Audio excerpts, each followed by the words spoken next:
प्यारे बच्चों, आप लोग कैसे हैं? मैं आशा करता हूँ आप अच्छे होंगे। आइए, पिछले वीडियो में मैं द्रव अवस्था के बारे में चर्चा किया था। आज गैस अवस्था के बारे में चर्चा करने जा रहे हैं। इसे ध्यान से सुनना और समझना। आइए देखते हैं गैस अवस्था क्या है। पदार्थ की वह अवस्था जिसका आयतन और आकार दोनों अनिश्चित होता है। पदार्थ की वह अवस्था जिसका आयतन और आकार दोनों अनिश्चित होता है। एक बार और, पदार्थ की वह अवस्था जिसका आयतन और आकार दोनों अनिश्चित होता है गैस अवस्था कहलाता है। गैस अवस्था कहलाता है। आइए बोर्ड पर देखिए। अणुगत सिद्धांत के आधार पर हम गैसीय अवस्था के गुण धर्मों की चर्चा करेंगे। आइए, पहली हेडिंग है आयतन। आयतन, जैसा कि हम जानते हैं कि गैस के अणु बहुत दूर दूर होते हैं। देखिए, चित्र में दिखाया गया है। चित्र में देख लीजिए, गैस के अणु बहुत दूर दूर होते हैं। देखिए, ये अणु है और ये खाली स्थान, इसे अंतराणु का स्थान कहते हैं। गैस के अणु दूर दूर होते हैं, इसलिए उनका संसंजन बल बहुत कम होता है। इसलिए उनका संसंजन बल बहुत कम होता है। इसी कारण उनका आयतन निश्चित नहीं होता है। इसी कारण उनका आयतन निश्चित नहीं होता है। दूसरा है आकार।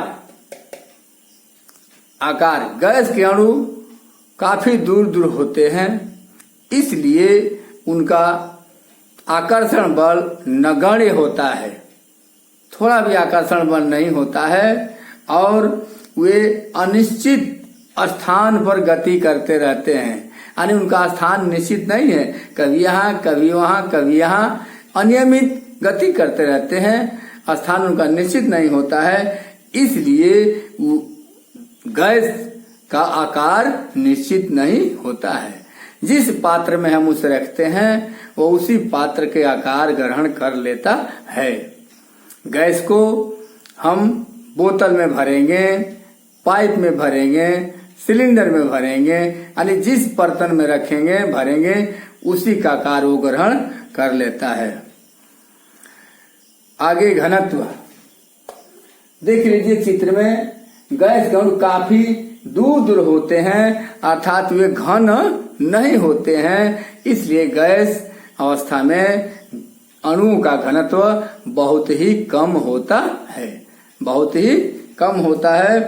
अगला है प्रसार, एक्सपेंशन। किसी पदार्थ में यदि हम ताप बढ़ाते हैं तो अणुओं की गति बढ़ जाती है।